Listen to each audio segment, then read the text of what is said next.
Hello students, आपका स्वागत है न्यू एज कोचिंग के चैनल पर। और आज मैं सॉल्यूशन लेकर के आया हूँ परिवेश किताब, जो क्लास 8 के स्टूडेंट्स के लिए है। उनका चैप्टर 10 जिसका नाम है शास्त्रार्थ, है ना। ये चैप्टर 10 शास्त्रार्थ, इसका सॉल्यूशन लेकर के आया हूँ। तो जैसा कि आपने इस चैप्टर में पढ़ा होगा कि इसमें मुनि अष्टावक्र की कहानी है। अष्टावक्र जो कि एक समय में जिनका शरीर 8 जगह से टेढ़ा था, है ना। लेकिन वो कम उम्र में ही बहुत बड़े विद्वान हो गए थे, महापंडित हो गए थे, बहुत ज्ञानी थे। तो चलते हैं हम लोग इस चैप्टर के सॉल्यूशन की शुरुआत करते हैं। तो जैसा कि देख सकते हो, ये मेरा न्यू एज कोचिंग नाम का यूट्यूब चैनल है। जिन बच्चों ने इसे अभी तक सब्सक्राइब नहीं किया है तो मैं उनसे रिक्वेस्ट करूंगा कि वो इसे ज़रूर सब्सक्राइब कर लें, क्योंकि आने वाले समय में मैं आपके लिए काफ़ी सारे एक्सप्लेनेशंस और सॉल्यूशंस लेकर के आ रहा हूँ। तो जब मैं सॉल्यूशंस देता हूँ तो लेफ़्ट साइड की स्क्रीन पर चैप्टर होता है और राइट साइड की स्क्रीन पर आप देख सकते हो कि ये क्वेश्चंस होते हैं। तो हम लोग क्वेश्चन के पेज पर आ गए। पहला क्वेश्चन है मौखिक सेक्शन में, जिसके छोटे छोटे आंसर होंगे। तो सवाल है कि शास्त्रार्थ करने वाले महापंडित कौन थे। तो इसका उत्तर है शास्त्रार्थ करने वाले महापंडित वंदन मिश्र थे, है ना। एक तरफ से वंदन मिश्र थे और उनके साथ डिबेट में बाकी सारे पंडित आते थे, जो उनके साथ में डिबेट करते थे, शास्त्रार्थ करते थे, कुछ पूछते थे जवाब देते थे, कुछ पूछते थे जवाब देते थे। दूसरा सवाल है महापंडित ने शास्त्रार्थ में किन्हें पराजित किया था। पराजित करने का मतलब होता है हराना, है ना। तो वंदन मिश्र ने किन किन पंडितों को हराया था। जिन्हें पराजित किया गया था उनके नाम हैं ऋषि कौशिक, धर्माचार्य, मुद्गल, कहोड़, पुरंजय, निदाघ और लोमस ऋषि। इतने ऋषियों को वंदन मिश्र ने हराया था। ग अष्टावक्र का शरीर कैसा था। तो अष्टावक्र शब्द जो है वो संधि है अष्ट और वक्र। अष्ट का मतलब होता है 8 और वक्र का मतलब होता है टेढ़ा। तो अष्टावक्र का शरीर 8 स्थानों से टेढ़ा था। अगला क्वेश्चन है राजा जनक ने अपने सभासदों को किस बात के लिए सावधान किया था, है ना। तो ये सारा का सारा शास्त्रार्थ, ये जो ऋषि मुनियों के बीच में डिबेट हो रहा था, ये कहाँ हो रहा था। ये राजा जनक के दरबार में हो रहा था। वही राजा जनक जिनकी बेटी सीता जी थी, जिनकी शादी भगवान राम के साथ हुई थी। तो वहाँ पे राजा जनक जी ने अपने सारे सभासदों को वार्निंग दे रखी थी। किस बात के लिए। राजा जनक ने अपने सभासदों को इस बात के लिए सावधान किया कि अष्टावक्र का अपमान ना होने पाए। ऐसा क्यों कहा गया ना कि भाई कोई भी व्यक्ति उनके फिजिकल अपीयरेंस की वजह से हमें उनके ऊपर में आक्षेप नहीं करनी चाहिए, आलोचना नहीं करना चाहिए, ताना नहीं मारना चाहिए, हंसना नहीं चाहिए। तो अष्टावक्र कम उम्र के थे और ऊपर से उनका शरीर 8 स्थानों से टेढ़ा था, लेकिन वो बहुत बड़े विद्वान थे। लेकिन सबको ये बात मालूम नहीं थी कि वो कितने बड़े विद्वान हैं। तो उनके शास्त्रार्थ में शामिल होने को लेकर के राजा जनक के मन में थोड़ा सा ये था कि भाई बाकी सारे दरबारी, बाकी सारे सभा में बैठे हुए लोग उनके ऊपर में ताने ना मारें, कोई हंसे ना, इसलिए उन्होंने वार्निंग दे रखी थी। अगला क्वेश्चन है जिसमें पूछा जा रहा है कि राज पंडित वंदन मिश्र से अंत में कौन शास्त्रार्थ करने आया। तो ये तो आसान सा जवाब है कि राज पंडित वंदन मिश्र से अंत में अष्टावक्र शास्त्रार्थ करने आए। तो मौखिक सेक्शन के सारे सवालों का जवाब हम लोगों ने लिख लिया। अब आते हैं हम लोग लिखित सेक्शन में, लेकिन ये लघु उत्तरीय है। इसके जवाब 2-2, 3-3 लाइन में छोटे छोटे होंगे। पहला सवाल है अष्टावक्र कौन थे। तो अष्टावक्र का इंट्रोडक्शन देना है, परिचय देना है। तो here you can see Ashtavakra एक ब्राह्मण और ज्ञानी पंडित थे। उनके पिता महापंडित कहोड़ थे तथा नाना, है ना, नाना महर्षि उद्दालक थे। तो जब हम लोग किसी भी व्यक्ति का परिचय देते हैं तो अक्सर उसमें उनका नाम, उनको किस वजह से जाना जाता है, क्या पॉपुलैरिटी है, ये चीज़ें। और हम लोग उनके पेरेंट्स में भी बताते हैं कि भाई किसी बहुत बड़े वंश से, डायनेस्टी से, है ना, बिलोंग करते हों, तो वो भी बताना होता है। जैसे अगर हम राम के बारे में बताएंगे तो उनके पिता दशरथ के बारे में भी बताएंगे, है ना, रघुकुल के बारे में भी बताएंगे। ओके, नेक्स्ट क्वेश्चन है, अष्टावक्र महापंडित से बदला लेने क्यों आए? वैसे तो महान लोगों में बदला लेने की भावना नहीं भी होनी चाहिए, लेकिन कभी कभी होता है किसी का घमंड तोड़ना हो, दुनिया को कोई नई बात बतानी हो, समझानी हो, तो ऐसा भी करना होता है। तो इस कहानी में हम लोगों ने देखा था कि वंदन मिश्र जो थे, उन्हें कहीं ना कहीं अहंकार हो गया था, घमंड हो गया था कि दुनिया में उनसे ज़्यादा विद्वान कोई है नहीं।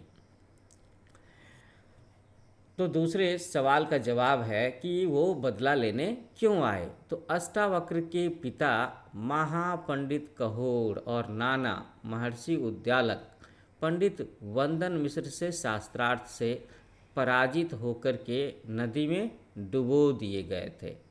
ये तो बड़ी तकलीफ़ की बात है ना, कि ठीक है कोई डिबेट में, कंपटीशन में हार जाए तो इतनी बड़ी सज़ा थोड़े ना दी जाएगी कि उसे मौत के घाट उतारा जाए, नदी में डुबो दिया जाए। ऐसा हुआ था अष्टावक्र के पिता के साथ में और नाना जी के साथ में। उसी का बदला लेने के लिए अष्टावक्र वंदन मिश्र से शास्त्रार्थ करने आए थे।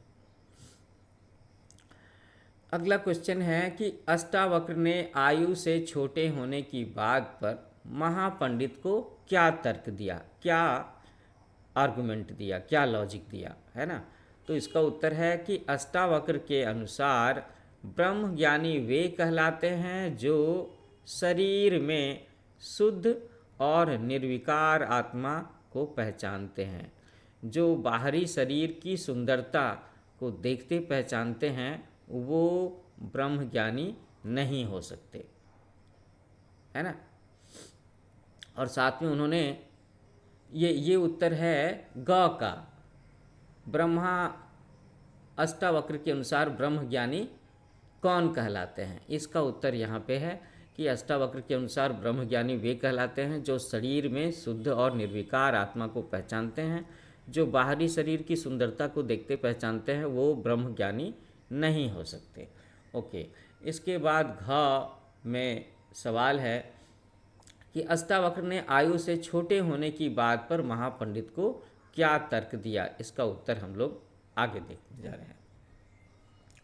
तो दुनिया में अक्सर ऐसा होता है, लोग समझते हैं कि सफल लोग वही हो सकते हैं, ज्ञानी लोग वही हो सकते हैं जिन्होंने बहुत बड़ी उम्र में जाकर के, काफ़ी सालों की पढ़ाई या मेहनत के बाद में जाकर के कोई अचीवमेंट हासिल किया हो। जबकि अष्टावक्र के साथ में ऐसी बात नहीं थी कि वो बहुत कम उम्र में ही ज्ञानी हो गए थे, है ना। तो अब इसी चीज़ को लेकर के वंदन मिश्र ने जब उनसे पूछा था तो उन्होंने क्या जवाब दिया। तो ये सवाल है घ कि छोटे आयु की बात पर महापंडित को उन्होंने क्या तर्क दिया। इसका उत्तर यहाँ पे है। उन्होंने महापंडित को कहा कि आयु के अनुसार छोटे बड़े का निर्णय मूर्ख मंडली में होता है। कहाँ होता है? मूर्ख मंडली में, बेवकूफ़ों के बीच में होता है। अष्टावक्र के अनुसार आयु में छोटा होना ज्ञान में छोटे होने का सबूत नहीं है। ऐसा भी हो सकता है कि लोग छोटे हों, कम उम्र के हों और उनके पास ज्ञान का भंडार हो, जैसा कि अष्टावक्र के साथ था। अष्टावक्र का शरीर 8 जगह से टेढ़ा क्यों हो गया था? तो ये तो बड़ी मज़ेदार बात है इसमें कि बचपन में अष्टावक्र इतने ज्ञानी थे कि जब उनके पिताजी वेद पाठ कर रहे थे तो कभी कभी उनके मुंह से गलती हो जाती थी, प्रोनाउंसिएशन में, स्पेलिंग्स में। तो अष्टावक्र ने अपने पिताजी को भी उनकी गलतियों के लिए टोक दिया था, और पिताजी वेद पाठ कर रहे थे, थोड़े डिस्टर्ब हो गए थे, तो उन्होंने गुस्से में आकर के श्राप दे दिया। इसीलिए अष्टावक्र का शरीर 8 जगह से टेढ़ा हो गया था। तो ये उत्तर है इसका। अब हम लोग आ जाते हैं दीर्घ उत्तरीय सवालों पर। दीर्घ उत्तरीय सवाल कैसे होते हैं? जिनके आंसर बड़े बड़े होते हैं। तो अष्टावक्र और वंदन मिश्र के अनुसार 5, 6, 7 और 9 संख्याएं किन की हैं? ओहो, यही 5 6 7 9 मैंने यहाँ पे लिख रखा था, तो इसका जवाब यहाँ पे है इस सवाल का। अष्टावक्र के अनुसार और वंदन मिश्र के अनुसार इंद्रियां 5 हैं, मन सहित ज्ञान ज्ञानेंद्रियां 6 हैं, मन को मिला करके। सप्तर्षियों की संख्या 7 है और वीणा के तार भी 7 है ना। संगीत में सुर भी तो 7 होते हैं। 9 निधियां हैं और अंक भी 9 हैं। तो ये जवाब था अष्टावक्र का। किन चीज़ों के बारे में? इस चीज़ के बारे में कि आखिर 5 6 7 और 9 ये जो अंक हैं इनका क्या मतलब है। तो देखा ना क्या विशेष मतलब है। ओके, अब हम लोग अगले पेज पर आ जाते हैं। ठीक है, अच्छा, अब यहाँ देखें कि क्या सवाल है। तो दीर्घ उत्तरीय सेक्शन में अगला सवाल है,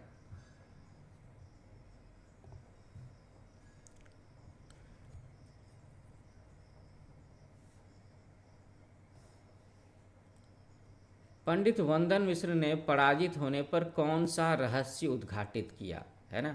तो जैसा कि हम लोग जानते हैं कि इस एकांकी में ये पढ़ा हम लोगों ने कि इस शास्त्रार्थ में पंडित अष्टावक्र पंडित वंदन मिश्र को हरा देते हैं। तो जब वो हार जाते हैं तो उनको भी कुछ सज़ा मिलनी थी, लेकिन तभी उन्होंने कुछ सीक्रेट का, एक मिस्ट्री का रहस्य उद्घाटन किया। उन्होंने बताया, ये रहस्य उद्घाटित किया कि वे असल में राजा वरुण के पुत्र हैं। सॉरी, राजा वरुण के पुत्र हैं। उनके पिता के यहाँ 12 वर्षों में पूरा होने वाला यज्ञ चल रहा था, जिसके अनुष्ठान के लिए उन्हें 7 श्रेष्ठ पंडितों की आवश्यकता थी। जल में डुबोने के बहाने उन्होंने उन सबको वहाँ भेज दिया था। कहाँ भेज दिया था? अपने पिता वरुण के यज्ञ में भेज दिया था, उस यज्ञ के अनुष्ठान में शामिल होने के लिए। ओके। ग, कहोड़ ने अष्टावक्र के ठीक होने के लिए क्या उपाय बताया? तो कहोड़ ने अष्टावक्र के ठीक होने के लिए यह उपाय बताया कि जब अष्टावक्र अपने पिता के साथ समंगा नदी में स्नान कर लेंगे तो वह पूर्ण स्वस्थ होकर के सुंदर शरीर धारण कर लेगा। वह सुडौल और सुंदर ऋषि कुमार बन जाएगा, जैसे कि ऋषि कुमार यंग एज में होते हैं, है ना। ओके, तो दीर्घ उत्तरीय सवाल भी हम सब लोगों ने सॉल्व कर लिया। अब हम लोग आते हैं ऑब्जेक्टिव क्वेश्चंस को सॉल्व करने चलते हैं। क्वेश्चन नंबर 2, पहला क्वेश्चन है कि संपूर्ण जगत को प्रकाशित करने वाली शक्ति कौन है? तो इसका उत्तर है अग्नि। कभी कभी लोग इसका उत्तर सूरज लिख लेते हैं, लेकिन वो नहीं है, अग्नि है। सोते समय कौन नेत्र नहीं मूंदता? तो ये एक बड़ी स्पेशल सी बात है, लेकिन सही है। फैक्ट है कि मछली ऐसी होती है जो सोते समय में आंखें नहीं बंद करती। ग, विधियाँ तिथियाँ, है ना, तिथियाँ कितनी बताई गई हैं? तो तिथियाँ 5-10 बताई गई हैं, 15 बताई गई हैं। तो एक्चुअली में स्टूडेंट्स ऐसा होता है ना कि हमारा हिंदू पंचांग जो होता है उसमें हर महीने में 15-15 दिनों के 2 पक्ष होते हैं, और एक पक्ष जो होता है वो 15 डेज का होता है। एक पक्ष का मतलब है फोर्टनाइट, है ना। तो आप देखते हो ना कि वो जो पक्ष होते हैं, शुक्ल पक्ष कौन कौन सा होता है? शुक्ल पक्ष जिसमें चांद बढ़ता है, कृष्ण पक्ष जिसमें चांद घटता जाता है। तो इस पक्ष में 15 दिन होते हैं। तभी तो हिंदू कैलेंडर में जितने भी व्रत त्यौहार होते हैं, प्रथमा, द्वितीया, तृतीया, चतुर्थी, पंचमी, ऐसे करके होता है ना। ओके, तो ऑब्जेक्टिव क्वेश्चन हम लोगों ने सॉल्व कर लिए। अब इसके बाद में एक गद्यांश यहाँ पे लिखा हुआ है और इसका उत्तर देना है। ओके, तो गद्यांश को मैं पढ़ करके सुना दूँ जल्दी से। महाराज की जय, मैं उपस्थित हूँ। पिछले 7 दिनों से मैंने सभी पंडितों को शास्त्रार्थ में पराजित किया है। ऋषि कौशिक, धर्माचार्य, मुद्गल, कहोड़, पुरंजय, निदाघ और लोमेश। इस शास्त्रार्थ के नियमानुसार वे सभी पराजित होने पर नदी में डुबो दिए गए। आज संभवतः किसी पंडित का साहस नहीं है कि वह मेरे सामने शास्त्रार्थ के लिए उपस्थित हो। तो ये घमंड में, अहंकार में ये सारी बातें किसने कही थी? ये सारी बातें वंदन मिश्र ने कही थी। किससे कही थी? राजा जनक से। तो इसी का उत्तर तो लिखना है कि कौन किससे कह रहा है ये सारी बातें। तो ये सारी बातें वंदन मिश्र कह रहे हैं राजा जनक से। दूसरा सवाल कि पंडित शास्त्रार्थ करने क्यों आए थे? पंडित वंदन मिश्र के आह्वान पर अपनी श्रेष्ठता सिद्ध करने के लिए शास्त्रार्थ करने आए थे। उनके मन में ये फीलिंग थी कि हाँ, मैं वंदन मिश्र को हरा सकता हूँ, मेरे पास में भी काफ़ी जानकारी है, मैं भी बड़ा विद्वान हूँ। शास्त्रार्थ की शर्त क्या थी? तो शास्त्रार्थ की शर्त ये थी कि हारने वाले को नदी में डुबो करके मृत्यु दंड दिया जाता था। ये शर्त थी। तो स्टूडेंट्स, इसके साथ ही आपके इस चैप्टर का सॉल्यूशन खत्म होता है। एक बार फिर से मैं बोलूँगा कि मेरा चैनल न्यू एज कोचिंग है।